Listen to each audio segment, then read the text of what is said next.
Okay, why don't we get settled in and get started for the evening? You're at the second event of the Work of Literary Merit. This is a series of events that happens every semester hosted by the English department at Santa Rosa Junior College. For the last more than 10 years, these set of events have always focused in on a novel or a nonfiction piece that the department votes on collectively in order to assign in almost all of its 1As. It's a voluntary basis, but we get about usually 40 to 50 classes that assign the work in some form or another. Last semester it was Ursula K. Le Guin. The semester before was James Baldwin. I'll give you a heads up and say that Ta-Nehisi Coates' book, Between the World and Me, his brand new memoir, is going to be the fall Work of Literary Merit. But today our focus is on Gabo, and I can't think of anything more deserving of literary merit than his novels, and we're specifically focused on 100 Years of Solitude. This will be an interdisciplinary bilingual reading. As most of you know that have taken on the novel, it was originally written in Spanish, as he is a Colombian man that lived most of his life in Mexico City. And so what is important for us is for students to get the flavor of the original, right? Because while Gabo was extraordinarily happy with the translation, in fact, he teased often that the translation was better than the original. He wasn't being serious, obviously, but he was a very playful writer and thinker. He was very happy with the translation, but obviously we always lose something in translation. So today's event is going to give us some of that original flavor. But I would be remiss in saying that, I look at his beautiful, thoughtful face here, we can see him and that imagination that he has, right? I think we're really, most of us are very excited when we read his work to think about him imagining all those fantastical events at the typewriter or at the pen. But let me also tell you that next week is going to be equally good series of events. So on Monday, on April 4th, from noon to 1, we're going to have a professor from San Jose State University, Persis Karim, that's going to give a talk on history's shadow and el realismo mágico. And on Tuesday, April 5th, from 5 to 6, so exactly this time, a week from today, our very own professor, Lauren, is going to talk about social protest and 100 Years of Solitude. So please get that down in your calendars, because that's going to be an exciting set of events as well. But today we're here to really celebrate 100 Years of Solitude. Courtesy of Susana Ackerman, a professor in Spanish here at Santa Rosa Junior College, we have an image of the very first edition of 100 Years of Solitude. And the story goes that he didn't have the money to mail it to his publisher. He had to actually send it in 2 different batches because he had gotten, if you notice that I learned yesterday, that the novel is actually dedicated to his landlords because they gave him 16 months of free rent. And it was really his wife that negotiated that. It was a wonderful story. If you take a look at Democracy Now! And the memorial they did when he passed away in 2013, you can learn more about that. He actually accidentally sent the second half of the novel in the mail, accidentally to his publisher and to his friend Carlos Fuentes. That was really helpful in getting this published. But it was a press in Argentina, in Buenos Aires, that originally published it. So what we're going to have an opportunity to hear from is first of all, a reading from the first pages of the text that are among the most famous words in the 20th century. And I think we really need to understand the gravity of this novel. I think a lot of people, students today, and students in my classes, it feels like they're climbing a mountain. And sometimes that's really wonderful. In college, you need to give yourself tasks that are just a little bit outside of your ability. That when you get to the top of that mountain and you look over in that majestic view, you really feel like you've accomplished something. Right? So we're gonna hear from the very first pages of the novel, and then Susana Ackerman is going to give us a kind of personal reflection of her thoughts on its reception in Latin America right when it was published. So please help me introduce a warm welcome to Susana Ackerman and her student Monica that are going to do a reading of the very first pages. Yeah. Thank you.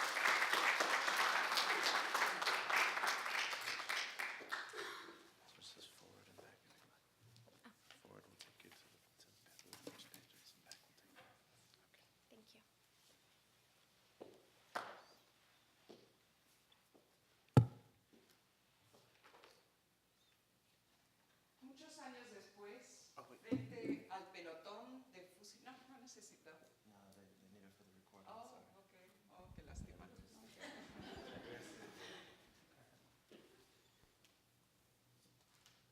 Now I feel like a performer instead of a storyteller. Muchos años después, frente al pelotón de fusilamiento, el coronel Aureliano Buendía había de recordar aquella tarde remota en que su padre lo llevó a conocer el hielo. Macondo era entonces una aldea de 20 casas de barro y caña brava, construidas a orillas de un río de aguas diáfanas, que se precipitaban por un lecho de piedras pulidas, blancas, enormes. El mundo era tan reciente que las cosas no tenían nombre y para mencionarlas había que señalarlas con el dedo. Todos los años, por el mes de marzo, una familia de gitanos desarrapados plantaba su carpa cerca de la aldea y con un grande alboroto de pitos y timbales daban a conocer los nuevos inventos. Primero, llevaron el imán. Un gitano corpulento de barba montaraz y manos de gorrión, que se presentó con el nombre de Melquiades, hizo una truculenta demostración pública de lo que él mismo llamaba la octava maravilla de los sabios alquimistas de Macedonia. Gracias. Gracias, Mónica. Bella voz para bellas palabras. That's a beautiful voice for beautiful words. Yeah, here's the first edition. Well, actually, this is the 27th edition, 2 years after the first edition. I'll tell you later the story of how we finally got a hold of this in 1971. But first, the text you just heard in Spanish, the words that begin this magnificent novel, and as you can see, the first paragraph is one that many Latin Americans like myself have it memorized by heart because it stays with us. It changed us. But I wanted, and Monica and I wanted to start with this beginning because it is really a coded map to the rest of the novel. And for those of you who have read it in Spanish or are hoping one day to read it in Spanish, can I see hands? There we go. That's about climbing that mountain that Michael was talking about. I hope you do, because even though, yes, the English translation is wonderful, the original version has a lushness to the prose that in one paragraph you will, even if you're a native speaker, learn 5 new words. I don't know where he pulled them through. He must have just dug up from this rich cradle of vocabulary we have in Spanish. But I have the text here for those of you who know some Spanish to see where we have a coded map to the rest of the novel. First of all, as Michael said, Garcia Marquez is very playful. He's a very playful author. And the first thing he wants is to play with us, the reader. And he wants to break our conventions of time and space. And so what we see here, he starts with the future. He starts with muchos años después.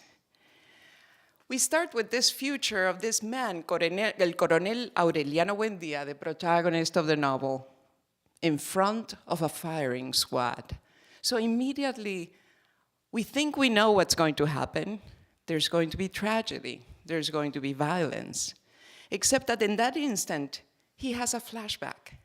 He looks back to when his father took him to discover ice that afternoon.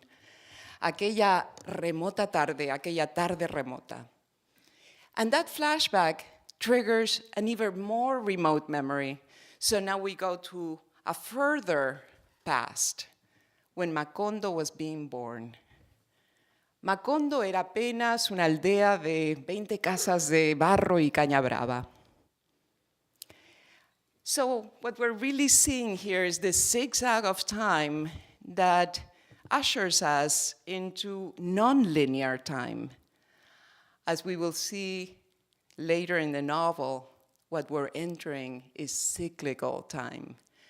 It's not the time of history, it's the time of myth. Cyclical spiral, and we see it in all the repetitions, correct? All the repetitions of names, the repetitions of revolutions, the incessant repetitions. There's one more thing we're left to wonder here. So, he's remembering all this 1 instant before he's about to be killed, executed. So does that mean that the novel is just the product of 1 instant of memory? Do you see what he's doing? He's creating this sense of timelessness. He's destroying our understanding of time. How can 100 years of solitude, or 100 years, which are not really 100 years, happen in one flash of memory, in one man's mind, who's about to be executed?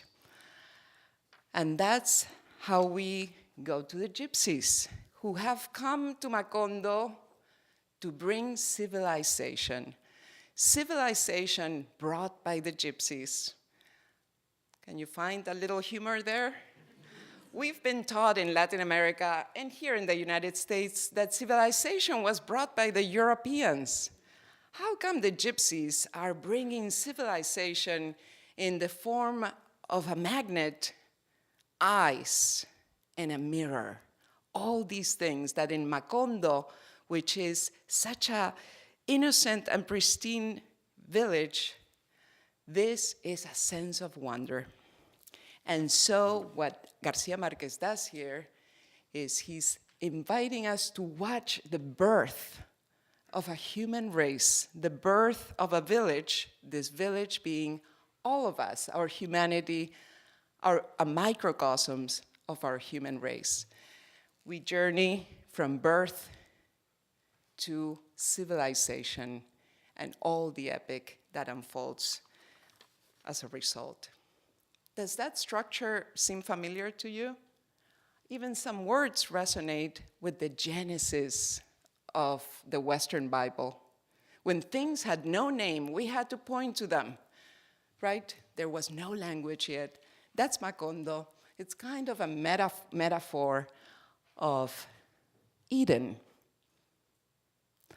And the fact that this book has the structure, a biblical structure, meaning from Genesis to Apocalypse. I don't want to spoil the rest of the novel for those who haven't completed it, is no coincidence, because for us Latin Americans, this is the Latin American Bible. I remember the year this book was published. It was May of 1967. I was just 9 years old. But the reason why I remember is because suddenly everything changed around me. Suddenly you went into the buses, you went into the kiosks, and everybody was holding this book. Everybody was reading it in the buses, at the bus stops. Not only that, phone calls started coming. Your cousins would call you, your neighbors would call you. Have you read it? ¿Ya leíste 100 años de soledad? Have you read it? And if you said no, everybody would be shocked. So you had to read it. You had to read it, except you couldn't find it. You couldn't find it. The first edition, there were 8,000 copies published. They sold in a week. Then they did a reprinting, and you can see here how many reprints of this book were done just in 2 years. And this was not just a national epidemic, like in my country, in Peru. It was continent-wide. So by the time we got a hold of the book, it was 3 years later. And then when a family got a hold of the book, you had to wait for your turn to read it. So your older brother read it first, and then your older cousin, and then, of course, your father, your mother. I was the youngest of the family. I waited 2 years to read it. And by the time I read it, I said, well, yeah, that's fun. It's an adventure novel. Well, I was 11 years old. I took it as that, an adventure novel, a family saga. Except that 1 year later, there was a coup, a military coup in my country, in Peru. And this sort of pale photocopy of Aureliano Buendía, called General Velasco Alvarado, took power of my country. And he declared the death of the Peruvian oligarchy. He said, from here on, all the Peruvian oligarchy is gone. Expropriated the land of the rich, gave it to the campesinos to be theirs, which was a good thing. After many centuries, like Colombia, of Peru being ruled by 10 rich, wealthy families. But then he also forbade Peruvian radio stations from playing American music because it was full of imperialist messages. And then he changed our history books. Suddenly, our history books changed. And the Spaniards were no longer the heroes who brought civilization. The Spaniards were the evils of the story. And then he did the unthinkable. He killed Santa Claus. He announced that Santa Claus was dead. I was 12 years old. I think at that point I didn't believe in Santa Claus. But how could you kill Santa Claus? Not only was Santa Claus dead, he was to be replaced by this man called Taita Jose, who was a man from the remote Andes in a red poncho, and he would come and bring us gifts on his alpaca.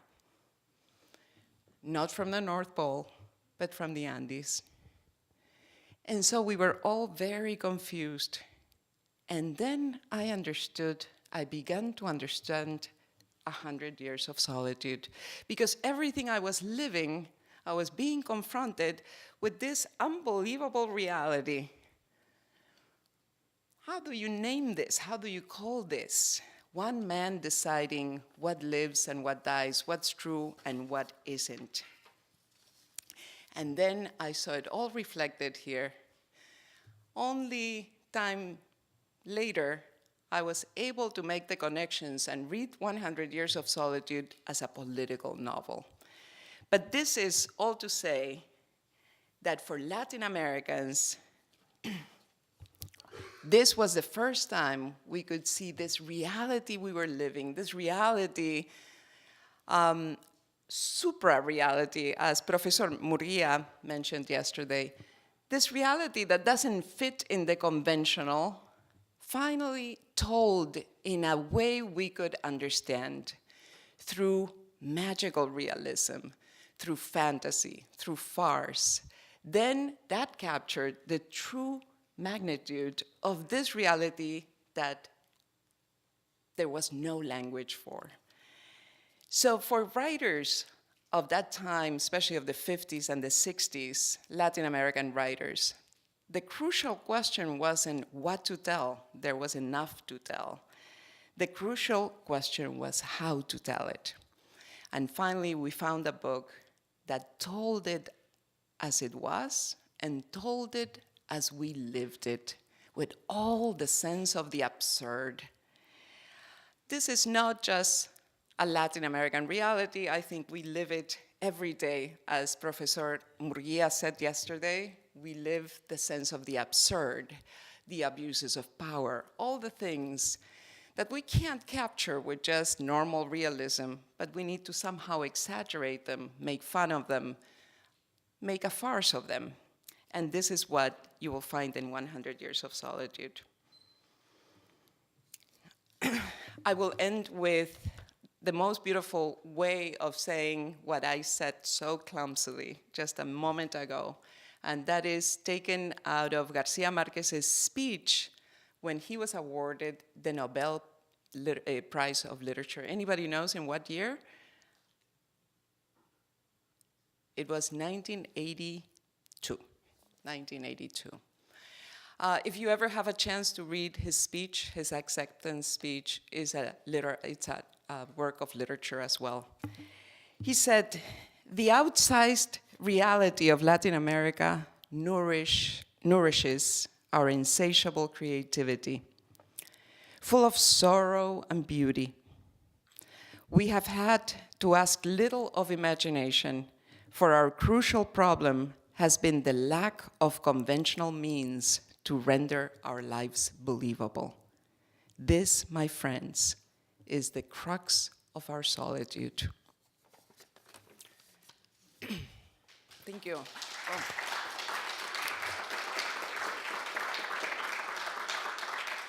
Gracias, and thank you for reading the book, and I hope that you will add your voices to today's reading as well. We need them both in English and Spanish.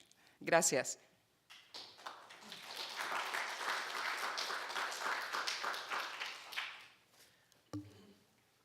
All right. I have a few comments that I'd like to make about the form of the novel again, and then we're going to open it up for readings. If you have brought the novel with you and there's a favorite passage that you have, please start to think about if you'd like to read that today. I also have handouts of some passages that are favorites of mine. So if you'd like to think about reading that from these passages, that would be great as well.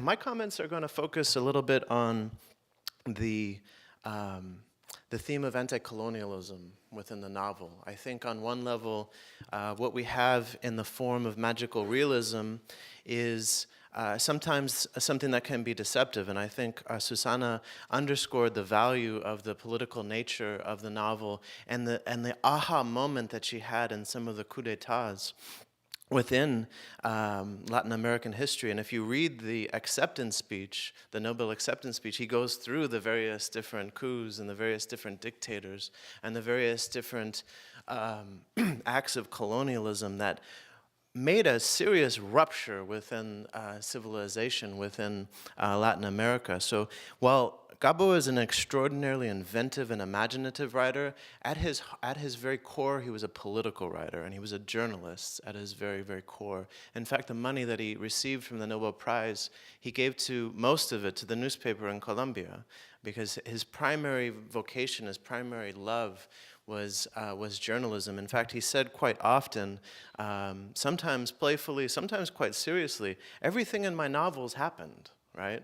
I'm telling you, so he focused more on the realism. He actually didn't like the magical realism formula that many people placed his novels in. He was not the inventor of magical realism. If the research that I have done suggests that it was actually Jewish people that were surviving the Holocaust in Germany as a way of processing the trauma that they were experiencing, and a way of trying to think through that trauma that invented this kind of farcical and super exaggerated form of reality. In the 20th century, when you think about social protest novels, you think about two forms specifically, and he was very much rejecting the dominant form of social protest novel, and that was social realism, that was led predominantly by communist movements around through the Communist International and in the United States as well. For those of you that need a kind of anchor in American literature, something like John Steinbeck's Grapes of Wrath would be a very good example of a social realist text. In the social realist text, you have an extreme fidelity to realism, extreme fidelity to detail, an extreme fidelity to exquisite summary of people's oppression and exploitation of the bosses. You have often a very dichotomous world in which campesinos or workers are considered virtuous and heroic, and bosses are considered murderous and exploitative. You have a rising sense of consciousness within the workers or the campesinos. You have leaders produced out of that. Those leaders rise to a certain climactic moment, usually a strike, and then they articulate some sort of overwhelming message that connects the various different characters in some sort of grand cataclysmic confrontation that's supposed to solve all problems. If those that remember Grapes of Wrath, the very last passages, wherever there's a baby starving, I'll be there. Wherever there's a man getting beaten down, I'll be there by the cops, I'll be there. This I'll be there. And that sense of overcoming, that sense of collective agency, and that sense of we are on a progressive path towards a future that's going to be better than the exploitative past. So that is on one hand in the 20th century, and there are many novels that represent that kind of literary form. And in Latin America, there's an extreme amount of testimonies that, Rigoberta Menchu's Yo Soy Rigoberta Menchu, Domatilio Barrios, Let Me Speak, Don't Be Afraid Gringo, We Eat the Minds Eat Us. There's a lot of testimony that suggests this type of social realism.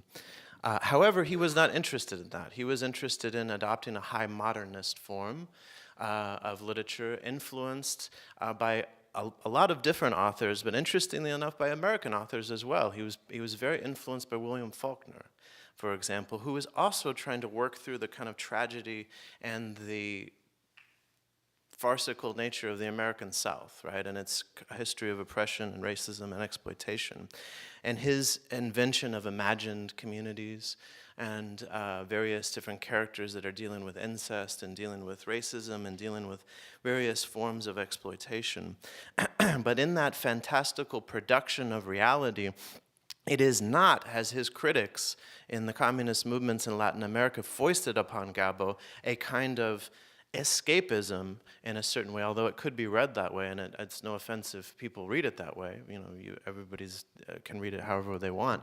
But his intention was to have the fantastical elements underscore the reality as a way of processing the trauma and as a way of remembering the trauma. What is, I think, most important to me in the second half of the novel, because as Susana was talking about, you have the beginning of the novel representing a utopia, or a certain genesis of Macondo, and at the end of the novel, the collapse, right, the fall of that utopia, either in apocalypse or in devastation. And the intervening act is very clearly the banana company that comes in.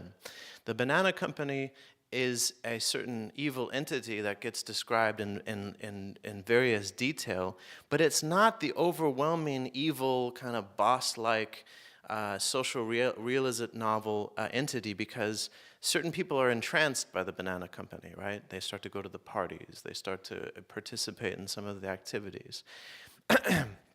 But it is until the workers start to strike over what you would see in a pretty typical social realist novel, sanitary conditions, wages, conditions of employment, length of the day, so on and so forth, that we see the fantastical elements come in. There is a massacre, right?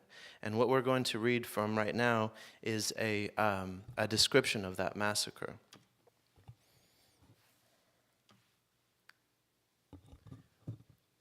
When Jose Arcadio II came to, he was lying face up in the darkness. He realized that he was riding on an endless and silent train, and that his head was caked with dry blood, and that all his bones ached. He felt an intolerable desire to sleep. Prepared to sleep for many hours, safe from the terror and the horror, he made himself comfortable on the side that pained him less, and only then did he discover that he was lying against dead people.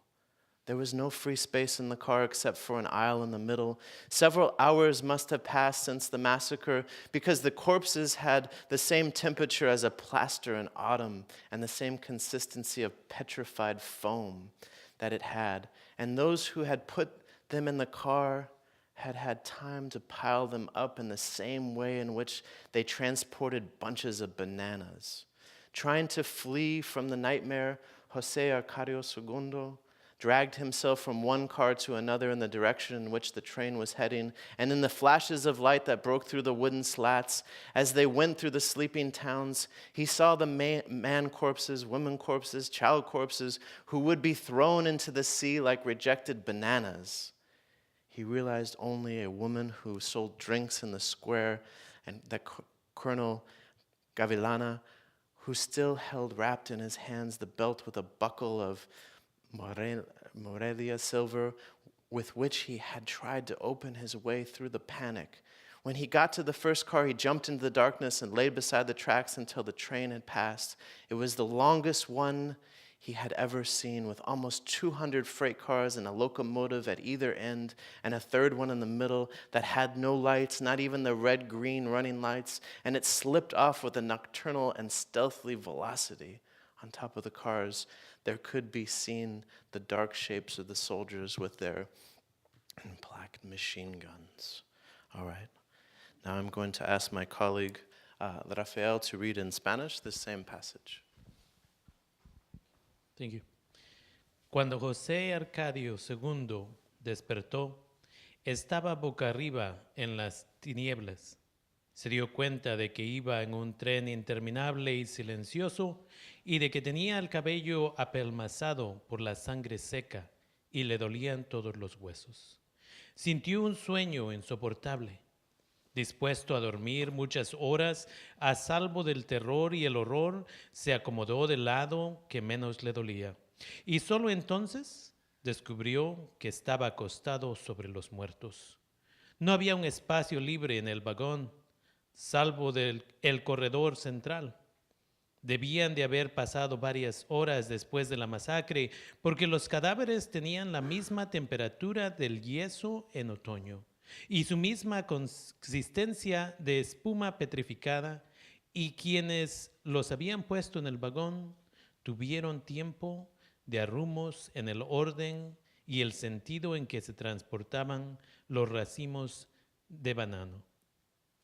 Tratando de fugarse de la pesadilla, José Arcadio II se arrastró de un vagón a otro en la dirección en que avanzaba el tren, y en los relámpagos que estallaban por entre los listones de madera al pasar por los pueblos dormidos, veía a los muertos hombres, las muertas mujeres, los muertos niños, que iban a ser arrojados al mar como el banana de rechazo. Solamente reconoció a una mujer que vendía refrescos en la plaza y al coronel Gavilán, que todavía llevaba enrollado en la mano el cinturón con la hebilla de plata moriliana con que trató de abrirse camino a través del pánico. Cuando llegó al primer vagón, dio un salto en la oscuridad y se quedó tendido en la zanja hasta que el tren acabó de pasar. Era el más largo que había visto nunca, con casi 200 vagones de carga y una locomotora en cada extremo, y una tercera en el centro. No llevaba ninguna luz, ni siquiera las rojas y verdes lámparas de posición, y se deslizaba a una velocidad nocturna y sigilosa. Encima de los vagones se veían los bultos oscuros de los soldados con las ametralladoras emplazadas. Thank you. I choke up when I hear this passage, and in a certain way it has a social realist characteristic to it. But as he gets off the train and starts to wander back to the village, he notices that he keeps saying that there must have been 3,000 people that were murdered. And nobody believes him. And nobody remembers it. And people keep saying, this is a small village. Nothing ever happens in this village. That's what the company keeps telling. And then at a certain point, he just keeps wandering around and talking about the dead. And then at a certain point, the people that lead the banana company disappear. And then at a certain point, the banana company disappears. That it never existed. And Macondo is just a moonscape, much like a mining company that enters a town in Latin America and just leaves the town as a moonscape and disappears as though nothing would ever happened. And there's this fantastical, and he dies. That's the last thing on his lips when he dies. He says, just remember, there were 3,000 people that died. And it is this fantastical element, or this super reality, or this what sometimes referred to as magical realism, that is, in a certain sense, underscores the horrific nature of the realism, right? And it is this amnesia, and a 5-year flood happens. Rain falls for 5 years, and people go through a kind of collective amnesia about the atrocities that the banana company, which is the United Fruit Company for everybody that doesn't know, which is a real, it's a real company that changed its name to the Chiquita Banana Company and continues atrocities in Colombia and Honduras and elsewhere. I mean, in Colombia today, it's the most dangerous country in the world to be a union organizer for Coca-Cola or some of the other international corporations. But how do you process that kind of trauma? Do you do it in such a way that underscores this collective agency and fidelity to realism? Or do you do it in such a way that tries to create an imaginative scenario that people can actually process the trauma and then remember it? Because this question of amnesia, I think, is incredibly important for us today in the United States, because we go through these various forms of collective amnesia. I mean, this seems farcical, this seems fantastical, this seems magical. How could a massacre happen and then everybody forgets?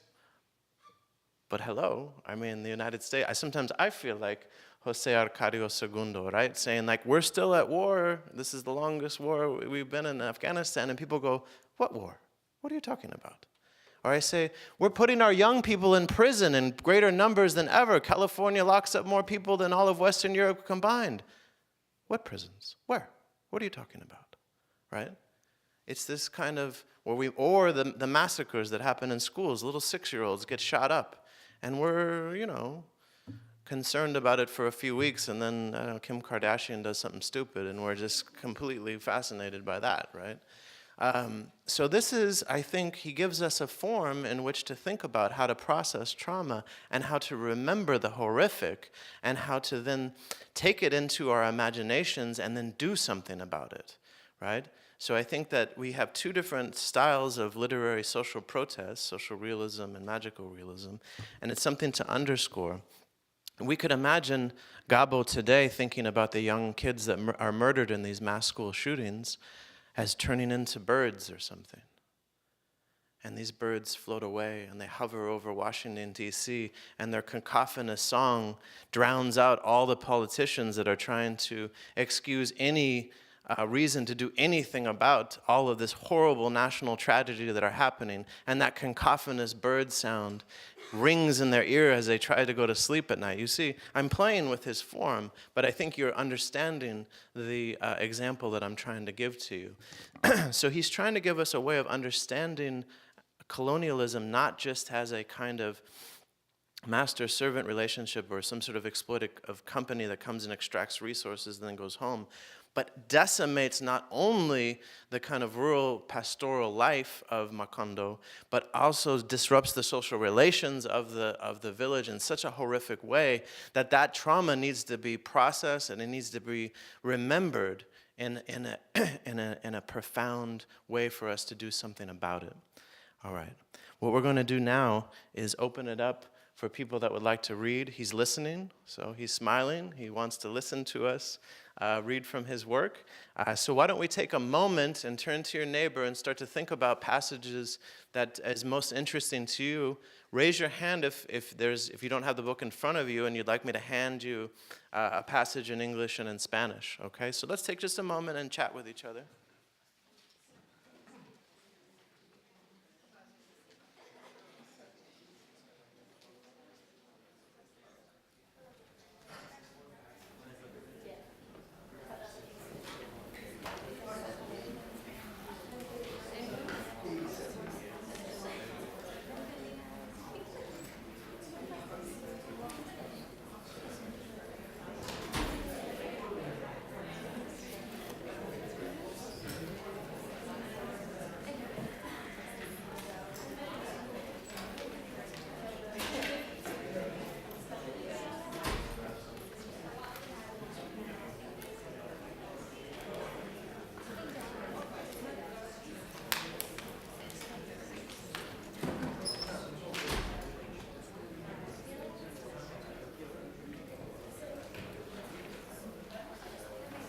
Let's start in about 25 seconds.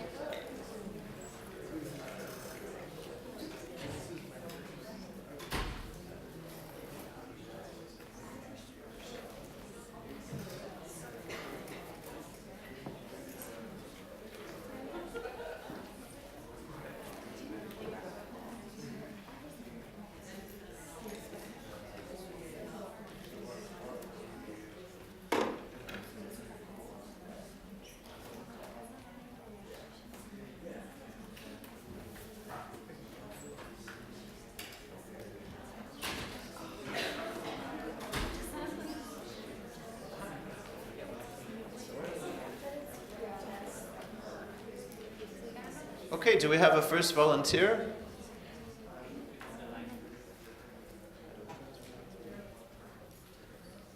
Do we have a first volunteer? You don't have to get up from your seat. I'm going to bring the mic right to you, so makes it really easy.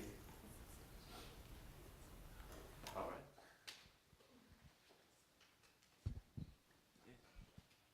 Tell us your name. My name is Zach Good, All right, great. and there was a passage on page 87 that I believe does a marvelous job representing what you're talking about. Give me a second to find where I want to start. Okay.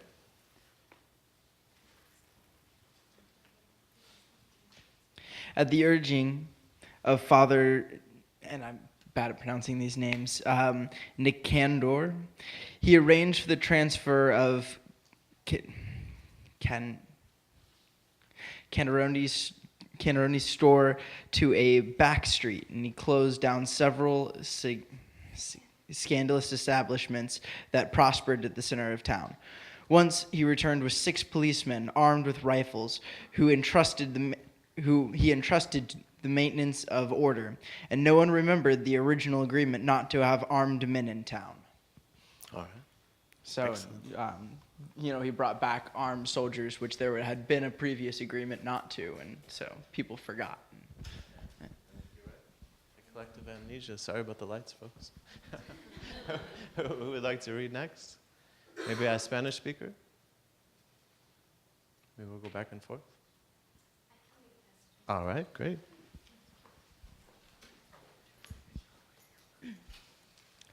Cuando estaba solo, José Arcadio Buendía se consolaba con el sueño de los cuartos infinitos. Soñaba que se levantaba de la cama, abría la puerta y pasaba a otro cuarto igual, con la misma cama de cabecera de hierro forjado, el mismo sillón de mimbre y el mismo cuadrito de la Virgen de los Remedios. Do you want me to translate? Sure. Read the other part, yeah. When he was alone, José Arcadio Buendía consoled himself with the dream of the infinite rooms. He dreamed that he was getting out of bed, opening the door and going into an identical room with the same bed with a wrought iron head, the same wicker chair, and is the other side? Yeah. Oh, I was supposed to continue at the other. Okay. And the same small picture of the Virgin of Help on the back wall. From that room, he would go into another that was just the same, the door of which would open into another that was just the same, the door of which would open into another one just the same, and then into another exactly alike, and so on to infinity. He liked to go from room to room, as in a gallery of parallel mirrors, until Prudencio Aguilar would touch him on the shoulder.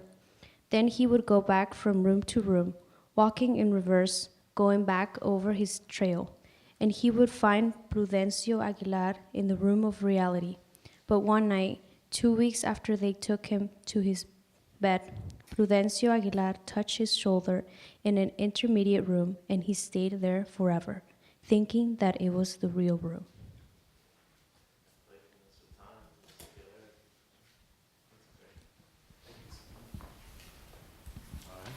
Another volunteer? Yes, please.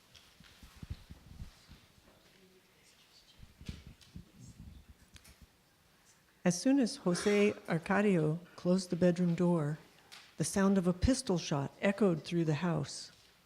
A trickle of blood came out under the door, crossed the living room, went out into the street, continued on in a straight line across the uneven terraces, went down steps and climbed over curbs, passed along the street of the Turks, turned a corner to the right and another to the left, made a right angle at the Buendia house, went in under the closed door, crossed through the parlor, hugging the walls so as not to stain the rugs, went on to the other living room, made a wide curve to avoid the dining room table, and went along the porch with the begonias, and passed without being seen under Amaranta's chair as she gave an arithmetic lesson to Aureliano Jose.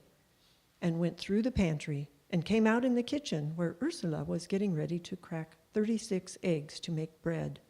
"Holy Mother of God!" Ursula shouted.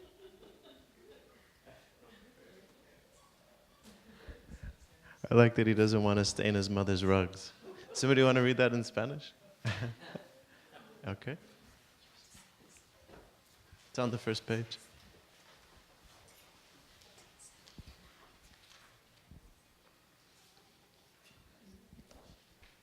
Tan pronto como José Arcadio cerró la puerta del dormitorio, el estampido de un pistoletazo retumbó la casa.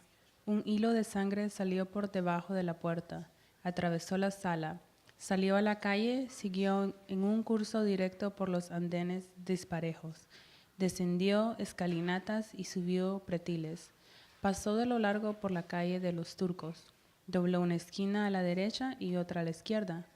Volteó en ángulo recto frente a la casa de los Buendía. Pasó por debajo de la puerta cerrada, atravesó la sala de visitas pegado a las paredes para no manchar los tapices. Siguió por la otra sala, eludió en una curva amplia la mesa del comedor, avanzó por el corredor de las begonias y pasó sin ser visto por debajo de la silla de Amaranta, que daba una lección de aritmética a Aureliano José, y se metió por el granero y apareció en la cocina, donde Úrsula se disponía a partir 36 huevos para el pan. «Ave María Purísima», gritó Úrsula. This is excellent. Thank you so much. Another volunteer? Okay.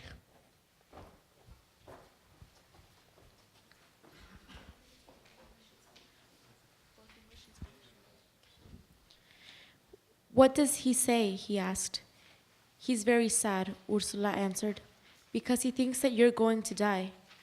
"Tell him," the colonial said, smiling, "that a person doesn't die when he should, but when he can."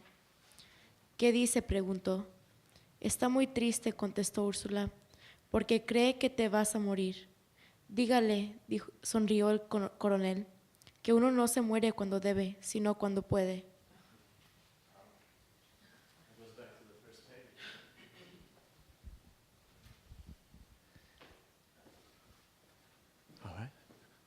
All right. Another volunteer? Okay, great.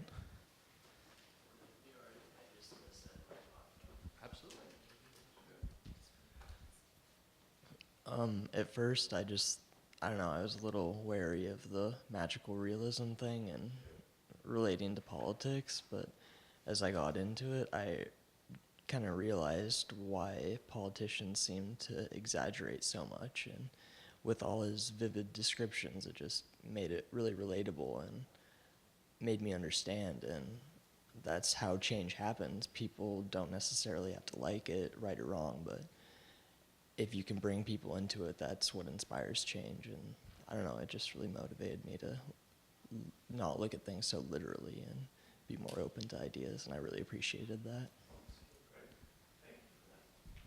Very good. All right. Other volunteers?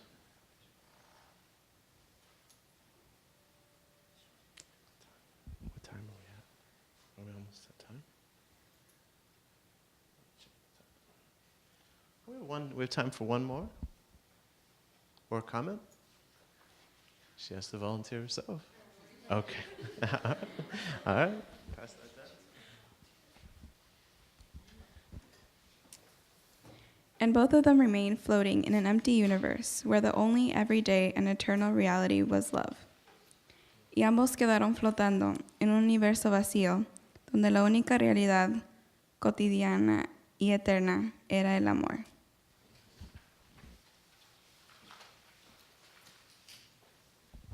Love is the other major theme within the novel. Okay, as we wrap up, we're going to have a few announcements before we start to conclude our program for today.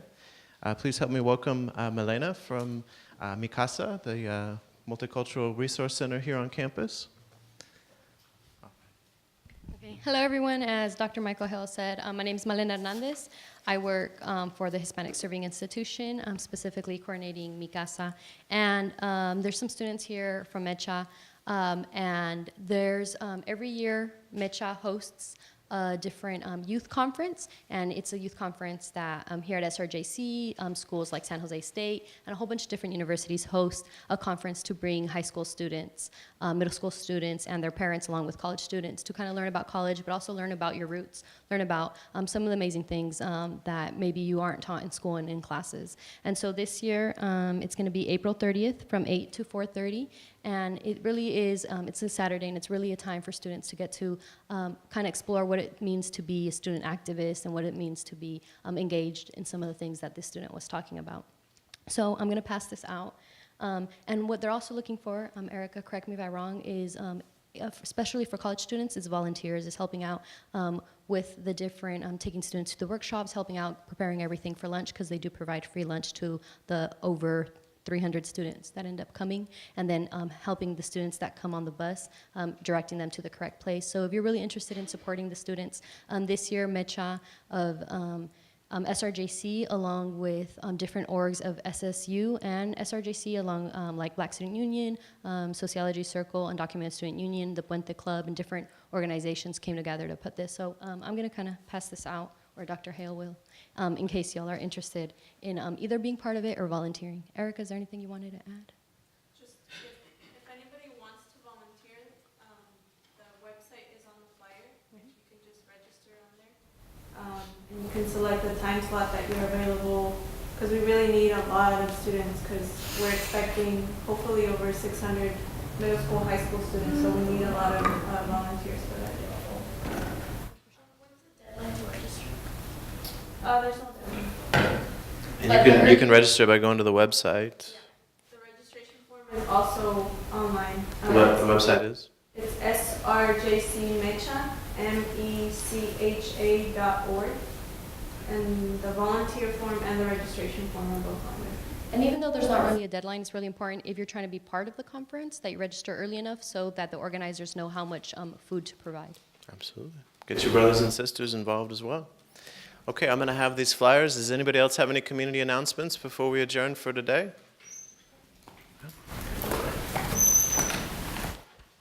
So I wanted to invite everyone to the monthly multicultural potluck. That's right. That